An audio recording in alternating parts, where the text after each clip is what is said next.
মদিনার বাজার দিয়ে নবীজি যাচ্ছেন, নবীজির একটা ওট পছন্দ হয়েছে। তো নবী ওটের মালিকের কাছে গিয়ে জিজ্ঞেস করলেন, ভাইয়া এই ওটটার দাম কত?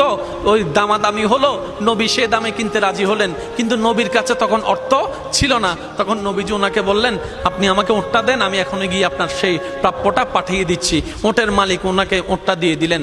আশেপাশে যারা ওটের মালিক ছিল সবাই জিজ্ঞেস করতেছে, এই পাগলা, তুমি কি যাকে ওট দিয়েছো তাকে চিনো? বলে যে না। নাম জানো? বলে যে না। পরিচয় জানো? বলে যে না। ঠিকানা জানো? না। তো তুমি যে ওটটা দিয়ে দিলা, উনি যদি ওটার টাকাটা না ফাটায় তখন তো তুমি লসের মধ্যে চলে যাবা।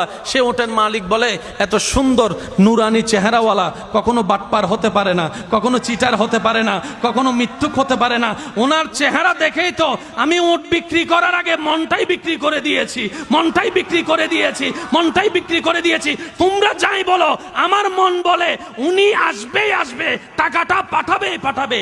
এই কথা বলতে না বলতে কিছুক্ষণ পরে নবীজির একজন সাহাবা এসে বলছেন, একটু আগে একজন ওট নিয়ে গিয়েছেন, কাছ থেকে ওটের মালিকটাকে একটু দেখতে চাই। উনি বলে যে আমার থেকে। তো উনি বললেন, আমাদের নবী আপনার থেকে ওটটা নিয়ে গিয়েছেন, ধরেন ওটের টাকাটাও দিয়েছেন, আপনাদের খাবার জন্য কিছু খেজুরও হাদিয়া পাঠিয়েছেন, খেজুরও হাদিয়া পাঠিয়েছেন। ওই ওটের মালিক বলে, ভাইয়া টাকাটাও রাখেন, খেজুরটাও রাখেন, আগে আমাকে ওনার কাছে নিয়ে যান। আমি ওট বিক্রি করি নাই, আমার দিলটাই বিক্রি করে দিয়েছি। ওনার চেহারা মোবারক দেখে আমার মনটাই পাল্টাই গিয়েছে, আমি কালিমা পড়ে মুসলমান হয়ে যেতে রাজি আছি। সুবহানাল্লাহ।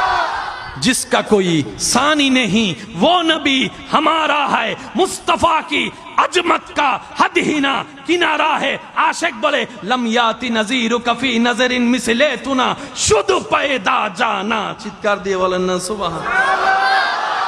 ওই নবীটা কাদের নবী? হয় নাই, সবার আওয়াজ বলেন, ওই নবীটা কাদের নবী? আমাদের কি ভাগ্য সে নবীর উম্মত হতে পেরেছে। আর একটু জোরে।